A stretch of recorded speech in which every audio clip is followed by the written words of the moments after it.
Hi, everyone. Welcome to our workshop on stop fixing, start listening, and introduction to peer support.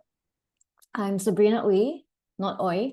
I'm the CEO and co-founder of Calm Collective Asia, and today we are joined by Joshua Tan. He's an art psychotherapist and a good friend of ours, and we're so excited to welcome you. So thank you for joining us. And just one thing to share before we jump into all these things. We are going to be having some upcoming events. Calm Circles, our peer support program, is happening this Saturday. So if you're free and if you're in Singapore, please join us. We also have a couple of other Calm Circles coming up, so you can find out more on our website, www.calmcollective.asia. So hope to see you there in person or online in a different setting as well. So yeah, I'd like to invite Josh to just say hi and introduce himself before we jump in. Thanks, Seb. Thanks for having me as well with Calm Collective. My name is Josh. I'm a senior art psychotherapist at a Singapore-based clinic. It's called Psych Connect. If you haven't heard of art therapy, just really quick, art therapy is a type of therapy that uses art making as a way of communicating in the room.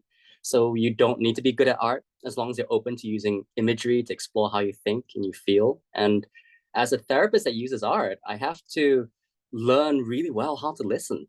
And that's one of the skills that I would love to share with you later on today. But I think I'll just throw it back to Seb to tell you a little bit more about the work that Calm Collective does. Over Yeah, to you, Seb. thank you, Josh. All right, so what's going to happen in the next hour? First, we'll share a bit more about Calm Collective. So I'm sure some of us may be new to Calm Collective and what we do. And then we're going to share a bit more about what peer support is. And then we will get into the workshopping part of it, where we're going to learn some listening skills and we're going to be practicing with Josh and myself. So get ready to participate in the second half of the session. Yeah. It's not going to be a passive workshop. So pay attention. Okay. So to just share more about Calm Collective, we are a mission-driven organization started in Singapore during the pandemic that's enabling communities across Asia and also beyond to support their mental health through content, our well-being programs, as well as through training. Our vision is to break the stigma of mental health in Asia so that people can get the help that they need before it's too late. And our mission, in short, is to normalize mental health in Asia. So that's us. And in relation to peer support and what we've done so far, we have our own in-house Calm Circles peer support program that we launched in July 2021. So this is our group peer support program for mental well-being, and it's currently supporting lots of local communities in Singapore, including Cheng San Seletar in Ang Mo Kio, Toa Payoh West Thompson, Marymount, Kolam Ayer, Limbang, and also Northwest CDC. So yeah, this program that we've started back in 2021 has really gone into the grassroots as well. And so far we've supported over 1,700 people through Calm Circles, as well as being supported by over 200 volunteer peer support facilitators through our training program. So that's that. And I'll share more with you about the training program also. So, as you know, in joining this workshop, you'll kind of get a preview of our training program that Josh is going to share with us. So our peer support facilitator training program, every time we've run this for volunteers, it's been way oversubscribed.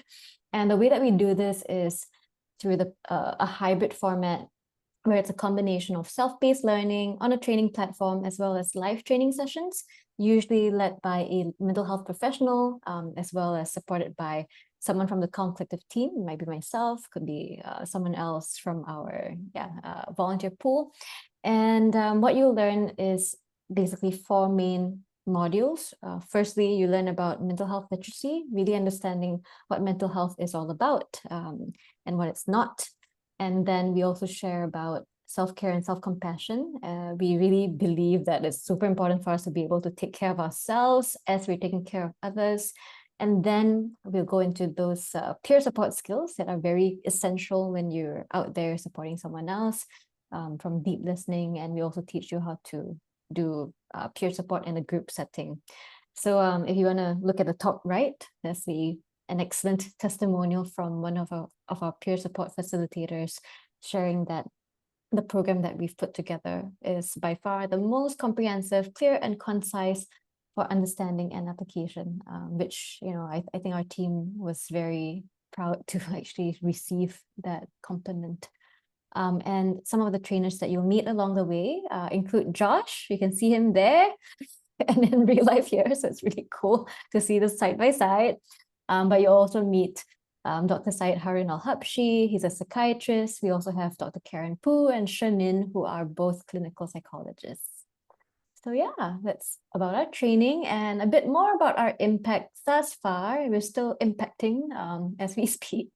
You can see that through our program, there's just been a lot of impact that one experiences as you go through the program.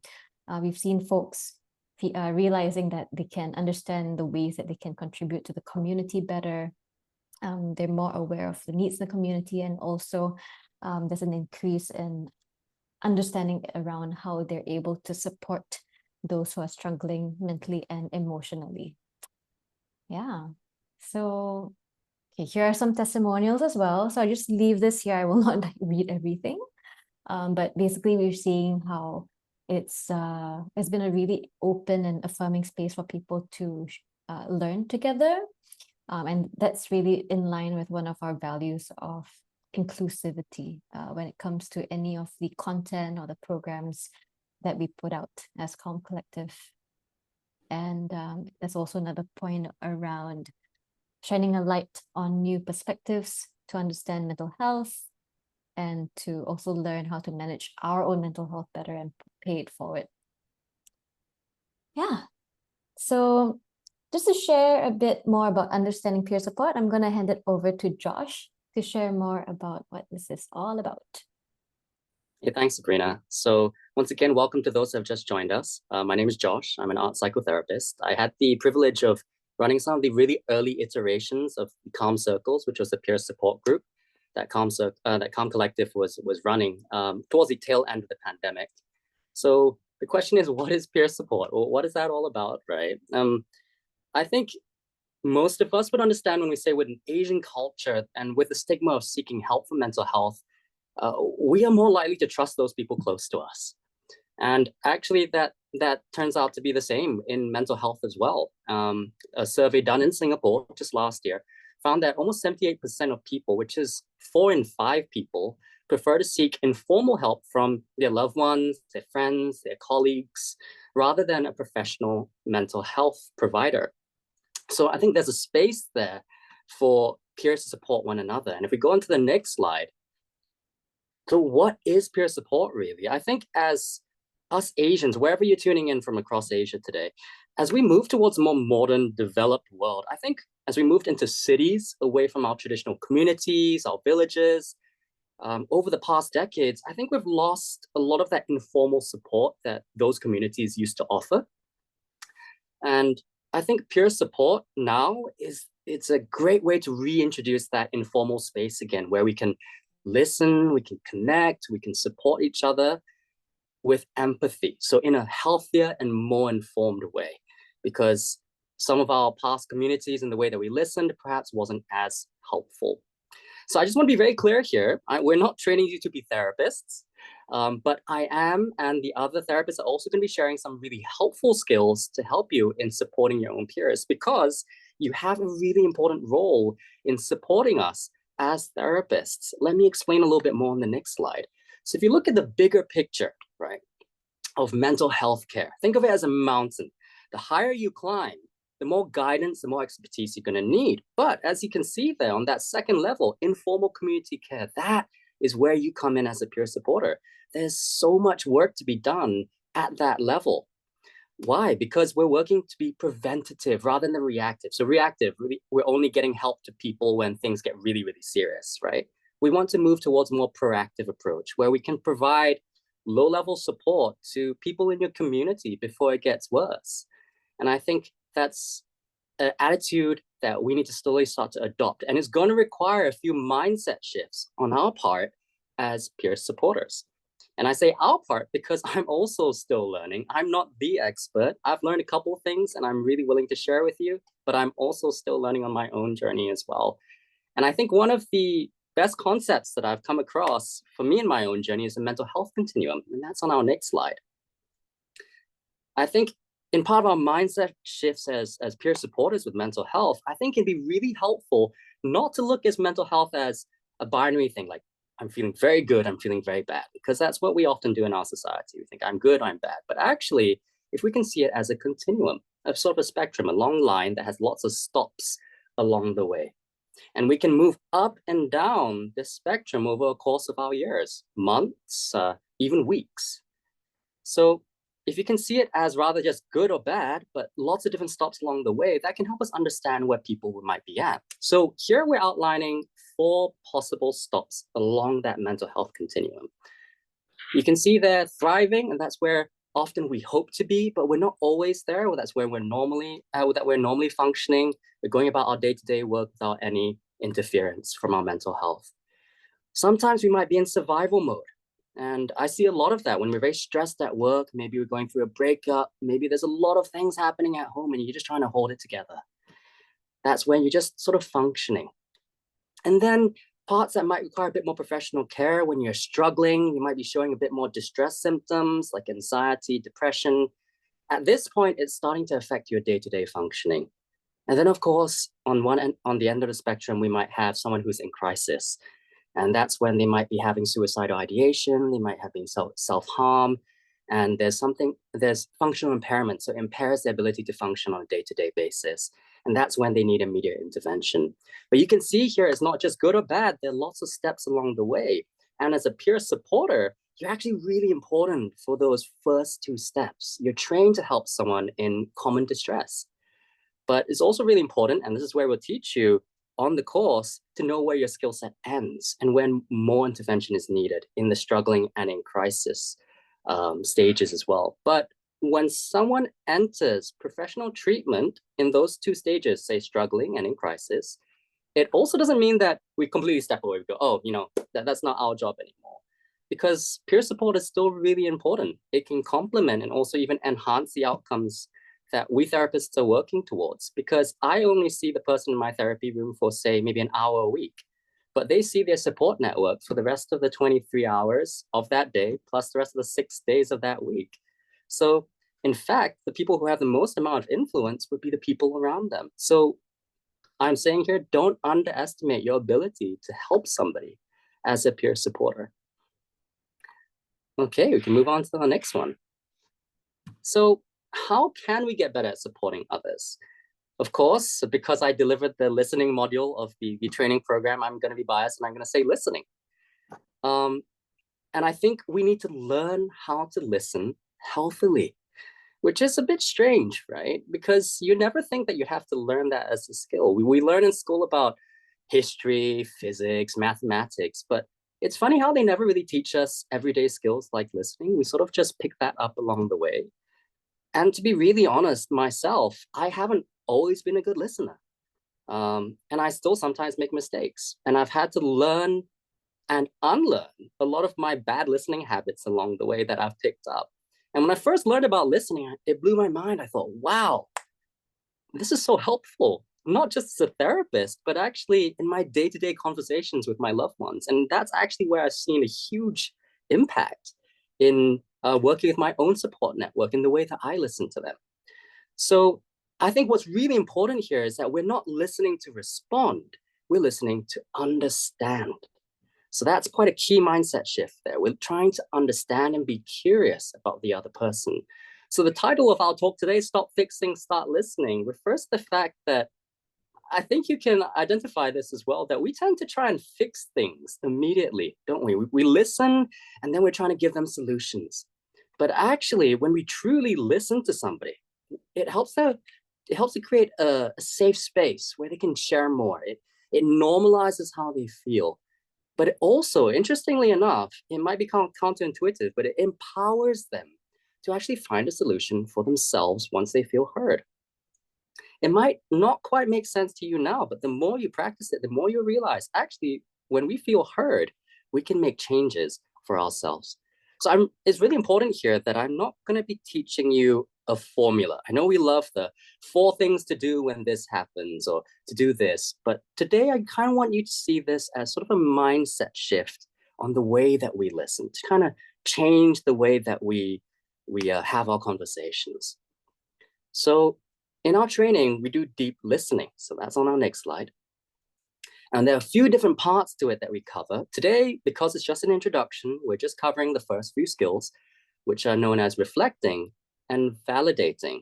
And we've had a few videos that we show as part of our training, and we're just going to be showing you a few video clips from that peer support training, and then we're going to have some practice at the end. Don't worry, we're not going to be doing that practice in person. We're just going to get you to type it out so you can do it in your own time. But for now, I think just sit back and take a look at me, unfortunately, telling you a little bit more about reflecting. Next, let's move on to things we can do in verbal communication. There are 3 key deep listening skills in spoken conversation. The first skill is reflecting. A bit like a mirror, this means reflecting or paraphrasing to the other person what you've heard from them. Remember when Judy shared she was busy at home and felt really tired? Now, a really possible response Leslie could have given to Judy to reflect back what she was hearing could be, "It sounds like you're exhausted, Judy."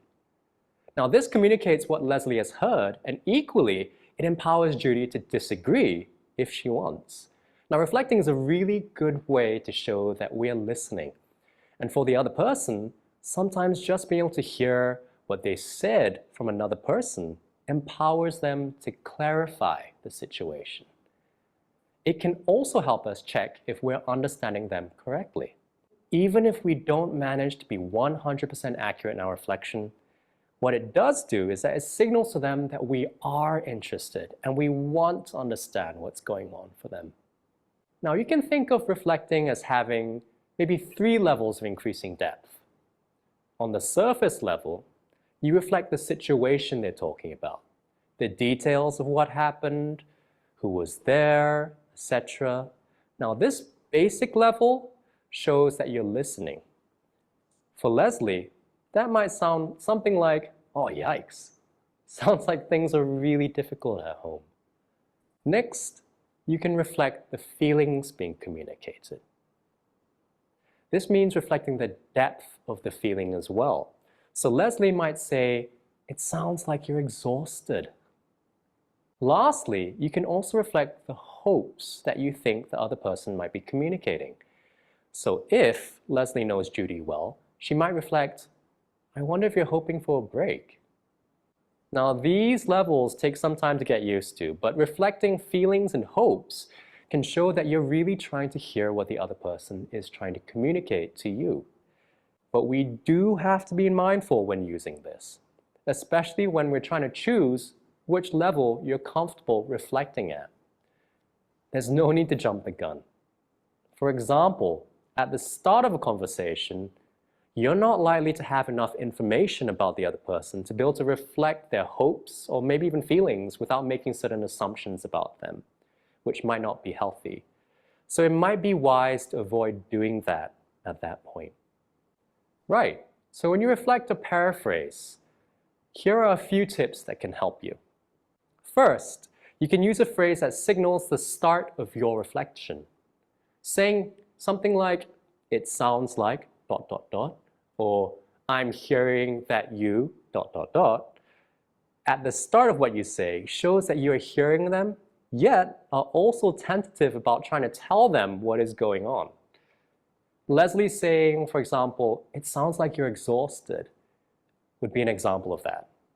Second, it can be helpful to use the same key words that the other person has used. Now, this lets them know that you are hearing them accurately, using their language, and you're not making your own assumptions about what they've said. So for Leslie, it might sound like, "So you're saying that ... Because Judy used the word chaotic, Leslie can reflect back, "It sounds like there's been chaos at home." Third, you can reflect very briefly the essence of what they're saying. Sometimes this might not be so clear to you. Now, if that's the case, or if there's anything you're not sure of, you can share what you've heard. Use the question to check in and see if you're understanding them well. That could be something like, have I got that right? Or, is that the case? In this case, Leslie could say something like, am I hearing that you're feeling overwhelmed at home? Now, if the speaker disagrees or corrects you, that's all right. By checking your understanding of what you're hearing, you are already empowering the speaker to explore their own experience and not just your perception of it.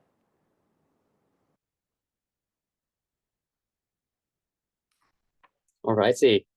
I hope you can hear me. It's always a bit awkward watching myself on video, but let's try and summarize what we've learned from myself and my bad haircut in that video.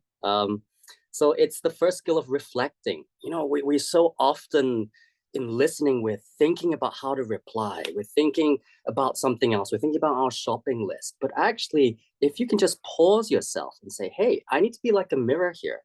I need to reflect back what the other person is saying. Because I think a lot of us have had conversations where you're talking to somebody and the person goes, or they might be on their phone and doing something. Chances are it kind of made you feel like they weren't really listening. So by reflecting back to them like a mirror, what we've heard, it's telling them, hey, I'm hearing you, I'm listening, right? And what it can also do is also label the emotions that you might be hearing coming out. And it also is a chance for you to check your understanding. So even if you're wrong, even if you say, hey, it sounds like you're feeling a little angry there, and they go, no, I'm not angry, actually. I'm just really sad. That's okay, because you've given them a space to correct you. And we don't always need to be correct, because that's human existence. Things are messy. It's not always clear.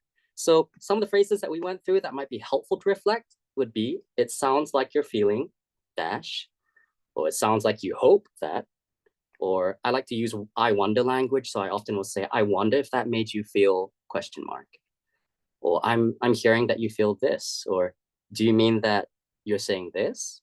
And each time we do that, we're just saying, hey, this is what I've heard. Could you help clarify that for me?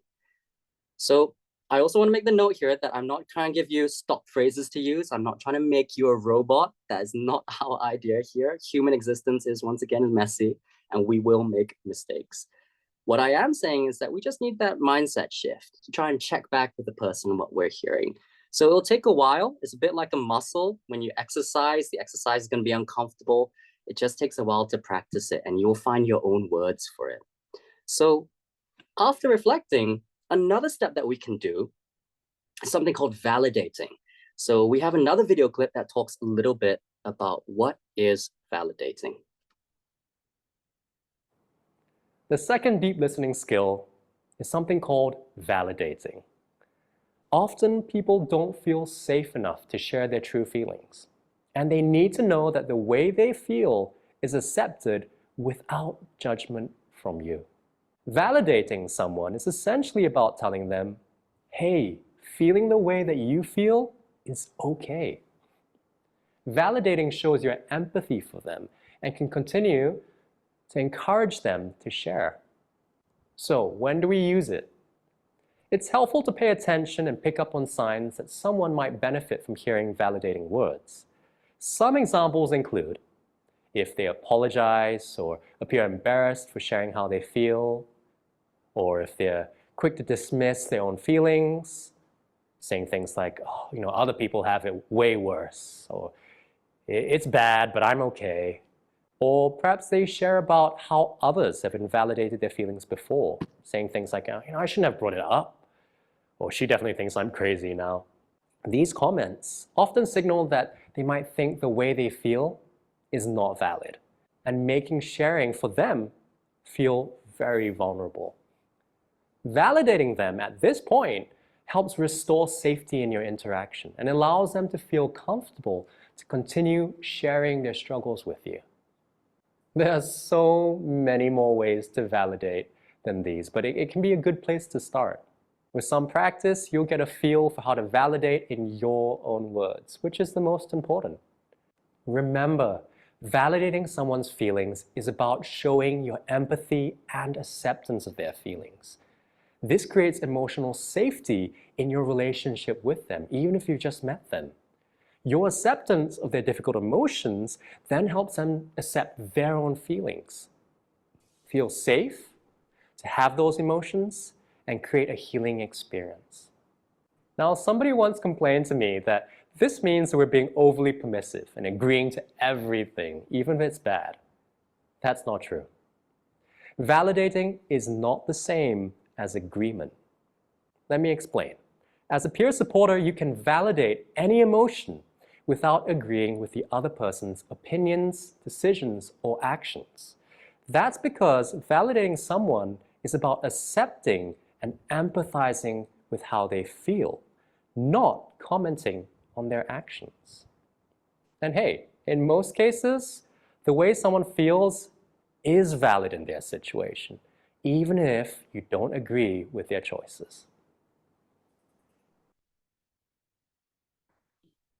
Okay, so we have the second skill, validating, and that's often a step that we miss. I think just to put it in context, I think in lots of conversations, we tend to invalidate. I think with people who perhaps haven't learned healthy ways of listening, they might say, "Oh, um, your parents had it easier," or it was just as hard for them, and they could still do it. Cheer up and stop being so sad. And what that does is that it invalidates what that person is sharing, and they think, "Oh, well, I guess then I should just keep quiet because they're just saying that I should just solve it the way that mom and dad did it, or how their colleague did it." So what's really important is that we're just validating, hey, yeah, that's really difficult. And that's not easy. I think when we listen to people, there's often this innate feeling of wanting to solve, right? Wanting to fix. And we often feel really uncomfortable with negative emotions. So if someone is sad, someone is uncomfortable or angry, it makes us feel really uncomfortable ourselves, and we try and fix it. But actually, if we can learn to reflect first and then validate, so just being really curious about how they're feeling rather than trying to fix it, that allows them to try and find their own solutions to what they're feeling. So in this case, validating is just telling someone that you see that their emotions are valid. It doesn't mean that what they did was right, but it also is acknowledging that they had a reason to feel that way in that moment when that happened, even if that the actions that they took afterwards are things that you don't completely agree with. So what that does is that it empathizes with them. It says, hey, you are heard. So a few different examples of how we can do that could be, that must be really blank for you. Or I can say, hey, I can see how that would make you feel X. Or really, it makes sense that you would feel that way. I can understand why you'd feel like that. So as we go along and as you practice, you'll start to find your own words, like I said in that video, something that's natural to yourself. Like I said, last thing I want for you to do is to be a robot. So find the way it sits with you and the words that you would use to express this to the people around you. So we've talked theory, we've kind of dropped you into the deep end. I think it would be a little bit helpful just to practice that a little bit. We're going to give you a few different scenarios where we'll have a little vignette of a conversation. And what I'll need from us is just to type in the chat your responses to that would be reflective as well as validating. So let's take a look at the first one. Right, imagine this scenario. Your friend comes up to you and says, hey, I've been feeling really lonely lately. It seems like everyone else has a close group of friends, and I just don't seem to fit in anywhere. And I'm starting to think there's something wrong with me. So often the first response to that is, no, there's nothing wrong with you. But actually, if we take a pause, let's try and practice what we just learned. Could you type in the chat a statement that you think would reflect what they've just shared, reflect what you've just heard, and a validating statement that you might be able to use? I'm just going to give you some time to do that. So once again, in the chat, if you could just type in what you think might be a pretty good way of reflecting.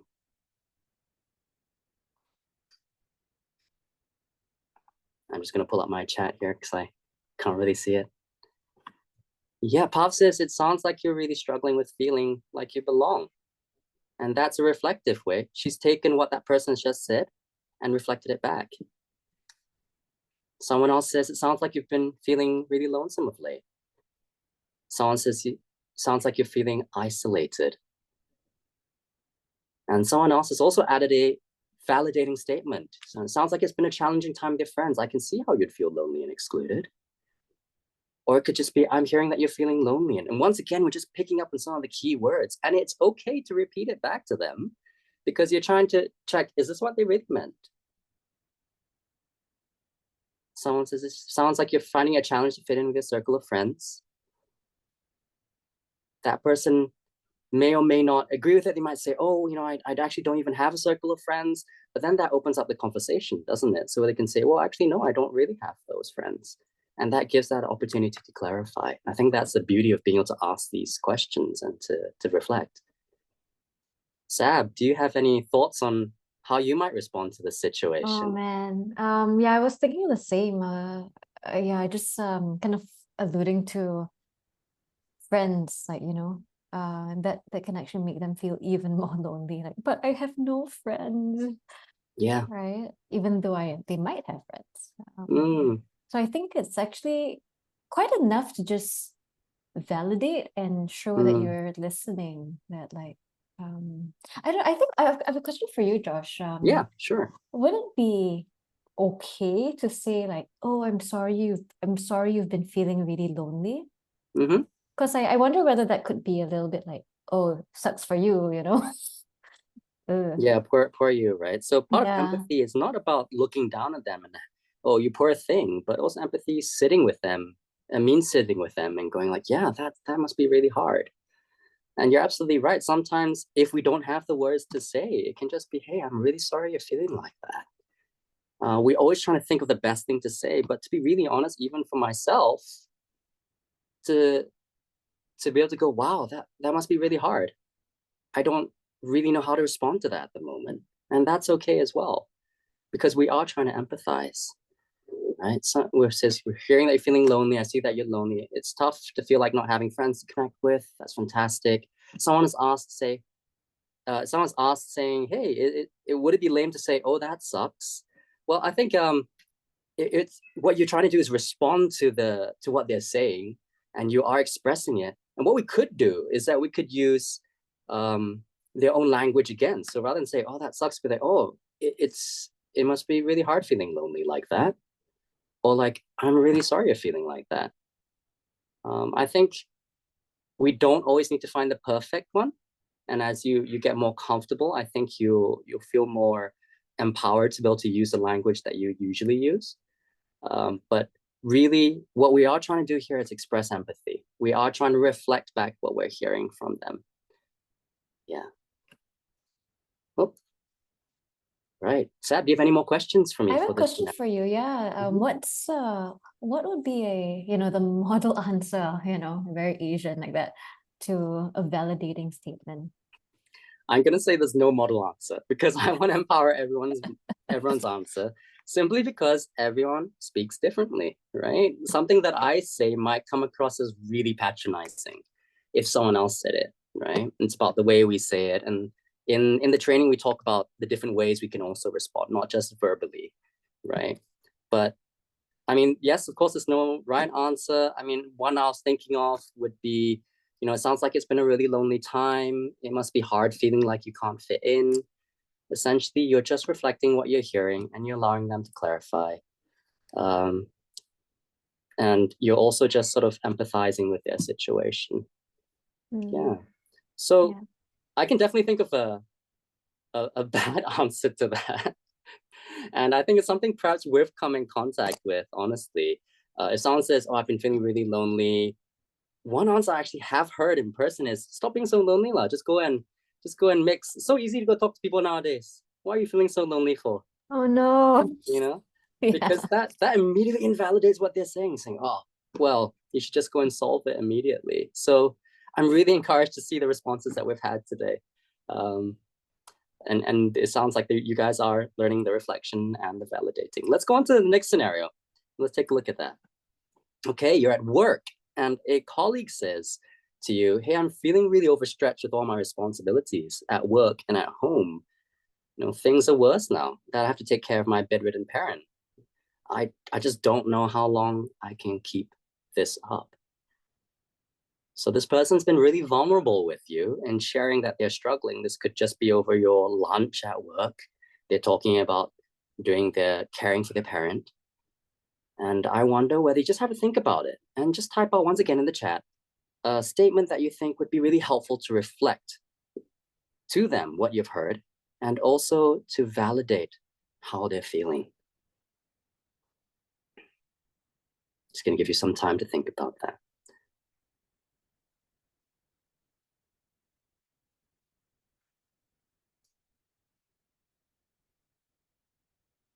Somebody says, I can see how it could feel overwhelming for you. Someone says, I'm so sorry this is happening. I like that. Sometimes it's just, I'm sorry that's happening. And then, is there anything I can do to help? So that's something that we can also think about. Do we want to offer help yet? Or actually, do they just want to be heard? It's one of the things that I've picked up in my own relationships. Sometimes I will say to them, hey, do you want me just to listen? Or would you like me to think of ways that we can help? And they might just say, actually, I just want you to listen. But it's a great way of checking in. Pav is sharing something that really empathizes. It sounds like you're carrying a tremendous weight, especially for caring with your parent. And sometimes that's all they need to say a little bit more. Someone here is sharing what they're looking for is a universal statement. They says, oh man, that sounds tough. Do you want to tell me more? And that's great. It's inviting further conversation. I know therapists get a lot of flack for this therapist speak, like tell me more, or I'm sorry to hear that. But actually, these are really useful skills because we're not putting any judgment on it yet. We're not trying to fix it. We're just trying to listen. And I think that's something that we could pick up on a day-to-day basis. Someone says, oh, that must be overwhelming to you. Things must be really overwhelming right now. So I'm hearing a lot of, can I help? Can I do this? And I think it'll be really interesting. What would it be like just to step back from offering that help first? Just to say, things sound like they're really overwhelming right now. Let's hear a little bit more. Tell me a little bit more before we offer that help there. And actually just to see what happens, because honestly, people end up sharing more and they just want to be heard. Sounds like it must be really exhausting. From what I can hear, you're struggling with work and taking care of an ailing parent. It probably isn't easy to manage, but I'm here for you. I love that. That person's saying, hey, I'm here for you as well, and I want to listen more. Yeah. Things must be really overwhelming for you right now. I'm sorry to hear that. And there we go. What we're just doing is that we're paraphrasing back to them what we're hearing. I wonder if you're feeling overwhelmed. It makes a lot of sense why you'd feel that way. I know usually we try not to involve ourselves into that conversation yet. We're just trying to listen. But sometimes you could even say, yeah, I would feel like that if I was in your position too. And we would try and keep it to that. We don't try and share yet about our own situation. We just want to make space for them to share about theirs. Yeah. Yeah, Josh, I was just thinking, so I've been in this position where I've said something similar, right? I mean, thankfully my parents are fine. But what the common response I tend to get would be like, oh, I know how you feel. I have felt this way too, and that can actually be really invalidating. Do you have any other thoughts on like what one should not say in this scenario? I think it's really important to keep the focus on their feelings for now. I think when we bring in our own feelings, it sort of detracts from that. Even if we are empathizing, even if we have felt like that before, I think it's really important in that moment when they're sharing, just to keep it on their feelings. Rather than say, oh, yeah, I felt like that before, it was hard. Just go like, yeah, I can really empathize with that. It was hard for me too, I think if I could make a little comment is that it was something I talked about earlier, that we often feel very uncomfortable with negative emotions. I think we've been raised to kind of see emotions as good or bad. But emotions themselves are neutral. It's what we do with the emotions that makes a difference. So I can feel angry, and actually that anger positively is telling me that I feel like my boundaries are being violated. Anger is trying to protect me, right? But if I go and hit somebody, or I damage property, then that action isn't right. But I was justified to feel angry is what I did with the anger. So I feel part of learning to listen is also about learning to sit with what can potentially be really uncomfortable emotions. And I think we talk a little bit about that in the training as well, about sitting with uncomfortable emotions. But it can really help as a first step just to recognize your discomfort with it. I think a lot of us don't. And that's why we immediately will bring in the fixing. We bring in, but can I help? Can I find the solution for you? And part of your own journeys after this, or maybe you're already on it, might be actually learning how to sit with that discomfort with that person, because that is empathy. Sympathy is like, oh, you poor thing. Here, let me help you. You know, empathy is like, wow, that's hard. Can I just sit with you in a bit like that? And reflecting what you've heard and validating them is part of that. Yeah, thanks, Josh. I think yeah, that was very helpful. All right. So if you don't mind, we'll move on to the last scenario. So scenario number 3, it's a scenario that I think a number of us have been in before. A stranger in the group is sharing with you. You don't even know this person. They say, hey, you know, my pet passed away last week. He was my best friend for 12 years and I feel really lost without him. It's really silly, but it feels like a part of me is missing. So I wonder if you have a think about it. And once again, just type in the chat. What would be a statement that could reflect what you've heard? And remember, we talked about validating and also picking up signs that they need validation. If they say, oh, that's really silly, or that must be really crazy, often that's a sign that they do need the validation. So what would be a validating statement you could use to help them know that, no, it's not silly. It's actually really normal to feel like you miss a pet, a person, a place. So let us know in the chat. Someone says, no, it's not silly. It's something that's really important to you. You even say, yeah, I can imagine I would feel that way too. Someone's expanded a little bit more on that. It says 12 years is a really long time to have such a close companion. Losing a pet is a painful experience. It's okay to grieve that loss deeply. And you might need to be prepared for them to say, actually, no, I'm not grieving. You know, I just miss this part. And that's okay too. Someone said really succinctly, it must be really hard to miss your best friend. Oh, I'm so sorry that your pet passed away. It sounds like you're really missing your best friend as well. So I'm so sorry for your loss. Having a pet who is around through ups and downs is great, but I can see you're grieving now with your beloved fur baby's passing. Let me know how I can help you in this time. It sounds like you're having a really tough time losing your pet of 12 years. I like that. That's open-ended. It allows them to clarify a little bit more, to explain a little bit more. It could sound like, I'm hearing that you're grieving him. You must miss him so much. And what that does is that opens up more time for this person to talk a little bit more about this experience. Sab, I wonder whether you could think of an unhelpful response to Oh man, really? Yeah. To be an asshole. Oh, first. Yeah, what would be a really unhelpful gosh. response to this as a peer supporter? Someone says, yeah, my pet passed away. Oh, Yeah. I guess a bad one would be, but it's just your pet, right? Yeah. Ooh. And someone has said, it's okay, you can just buy a new pet. Oh. Right? So to us, yeah, perhaps, yes, pets we don't value as much as the other person. We may not have a pet ourselves, right? But that doesn't mean we take what we're thinking and put it on them, right?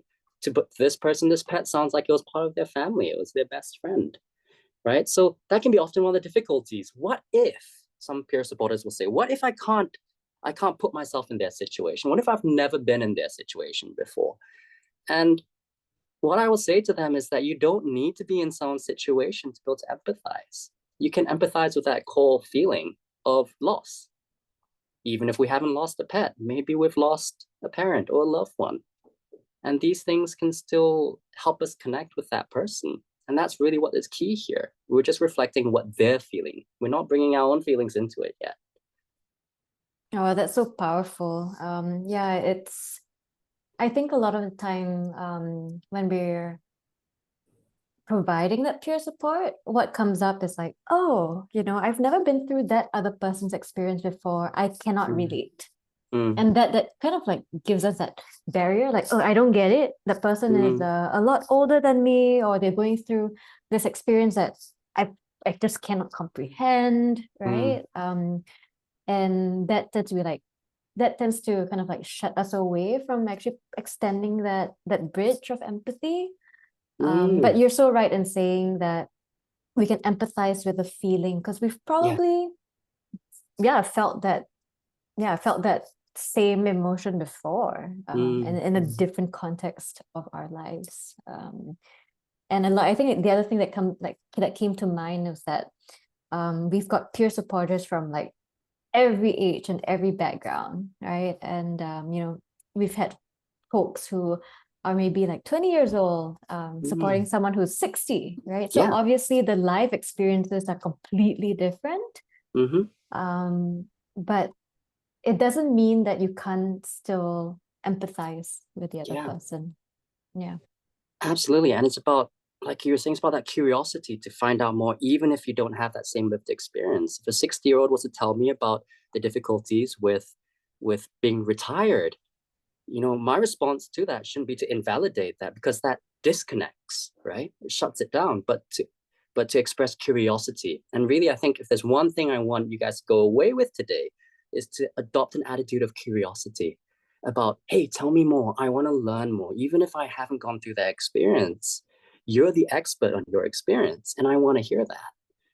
And I think we've got a great example here from Kartiko. Said, someone once told her, it's like a doctor who doesn't need to have cancer in order to provide cancer treatment. We don't have to have gone through the same environment or the same experience to be able to empathize. And I think that's really the beauty of peer support, that we come from such different backgrounds, but believe it or not, the more I listen into these conversations as a facilitator, the more I realize we have a lot of commonality, even if it's not the exact same experience. And I think that's often the thing that people go away with from the comp circles, that, hey, wow, there are a lot more people who have gone through similar things. Yeah, so it's lovely to see your responses. I just want to read out the last one. I'm sorry that your pet passed away, that you're feeling lost without him. And no, it's not silly. I can empathize how a part of you is missing. That's really lovely, folks. I'm really glad to see some of these responses here. And of course, these are just imaginary scenarios, but also very possible in our day-to-day conversations. So I thought I'll just take the time just to recap really quickly. Thank you so much for sharing about your own responses. I hope you've learned a little bit here. We've just talked about two really basic listening skills. Reflecting, just like being in a mirror, it's reflecting back what you're hearing, you're checking in with them, they can correct you. Some phrases that might be helpful, be it sounds like you're feeling X, it sounds like you hope that this would happen, or I'm hearing that you feel, or I hear, do you mean that XXX?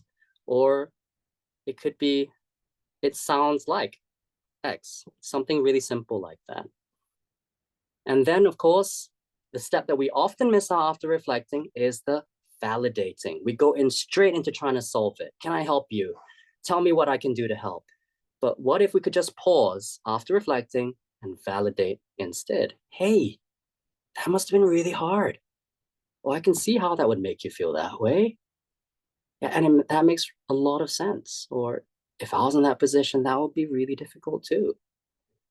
And what that does is that it creates that connection, right? The first thing that happens is that we've reflected back to them. We know this person's listening. And then we create the connection by validating. And that's what starts to create that safe space for people to share.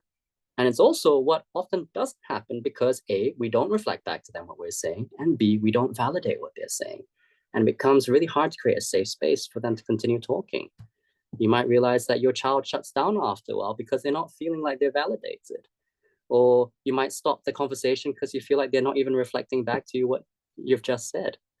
So these are really important skills, not just for peer supporters, but also in your daily lives and talking to the people who are close to you, the people that you love.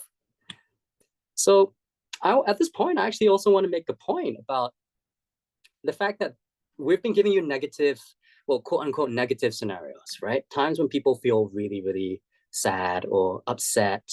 But actually, these skills can also be used for, quote unquote, again, positive sharing as well. So say someone comes up to you at work, in your family gathering and says, oh, I've just got a new job and this is great and that's great. And I really love my new boss and, my colleagues are doing this. For some people, it's very natural to respond to that easily. For some of us, it makes us feel really uncomfortable because we're not sure how do we respond to someone who's so happy, who's really enjoying it. But actually, the same thing works here as well. We can reflect back to them what we're hearing, and we can then validate how they're feeling. So we say, "Oh, it sounds like you're really enjoying it, your new job. I can imagine it must be quite a good fit for you." And then from there, they're empowered to say a little bit more about their job, right? So I just want to just round that up by saying that no, it doesn't just have to be for bad things. It can also be for good things. And these are just really basic skills that would help us in our day-to-day conversations. And it doesn't need to be used all the time. Deep listening skills require a lot of energy. And if you're ordering food at the McDonald's, you probably don't really need deep listening skills to repeat back what the cashier is trying to say to you. You just need to order something quickly. So there are different times when you need to use it, and you don't always need to be listening deeply all the time. And it's about just trying to figure out when do you need to do it. And most often it's when you're having these sort of heart-to-heart conversations. We're not trying to respond like a robot. We're not saying it sounds like you are feeling really sad, because then that's also invalidating when we feel like we're just regurgitating something. Listening is about being human. And human means messy. Our human experience is messy. And it's not always easy to encapsulate in the 4 best things you need to do to help listen to somebody. It's about making mistakes. It's about learning. And that's what's going to happen. When you try these, as you flex these listening muscles, you will make mistakes, and that's okay. And it's just part of learning along the way. And hopefully, your loved ones are forgiving enough to continue journeying with you in this listening journey. So I really hope you've learned something here that you can apply in your day-to-day relationships, as well as hopefully if you want to join us as a peer supporter. I'm just going to pass the time back to Sab to just round off today's workshop. Thank you so much, Josh. And I appreciate your reference to McDonald's. I feel like having some fries. So yeah, Josh, thanks so much. And as we're wrapping up the next couple of minutes, we'd love to hear from all of you. Firstly, thank you so much for participating. And we'd like to invite you to just share a takeaway that you've had from today's workshop. We would love to see what you've learned. Is there a new perspective that you gained, new skill? So feel free to just share in chat as we close off. And we are reading the chat. And I just like to share with you about our facilitator training program. We are now opening our facilitator program, training program to public. And you can see here the various learning outcomes as well as the training details. So we will be running this training next year in January. So what better way to start your new year than by learning new skills? So 14th and 18th January will be our live trainings, and the registration has opened. So you'll be able to find more information in that QR code. You can just scan it in, or you can also follow the link that Pav has just dropped in the chat. And for a limited time, we are also sharing a 20% off code for an additional 20% off so that it can be more affordable. We also have some scholarships available, so that will also be open for a limited time. So if you'd like to see more of Josh, more of me, feel free to just fill in the form. Yeah, and we would love to see more of you at Calm Collective. Thank you so much for joining us today. And just the final slide and final call to action before we close off is if you're a part of a community where you feel that peer support can support the broader community, we are able to bring these trainings to a bigger group as well. So feel free to get in touch with us. There's another QR code there to learn more, or you can also drop us an email and we will follow up with you there. And finally, we have Calm Circles where you can connect, learn, and share with other people around mental well-being. So you can join us on Saturday, or there's also more information on our website. So hope to see you at our next group peer support session at Calm Circles. And of course, stay connected with us on all the various platforms. We would love to see you there. And yeah, thank you very much. So I think we can just hold space for another minute to just see what you've all shared about your takeaways. Yeah, and Josh, if you have any thoughts as you're going through that. Sure. I think someone's got a question on when's the discount until. Good question. Pav, do you have an answer for that? Or Chorus? Our early bird price, which is already a 20% off, will end on 10th of November, but you can also still use the 20% code for an additional 20% off. I can't do the math, but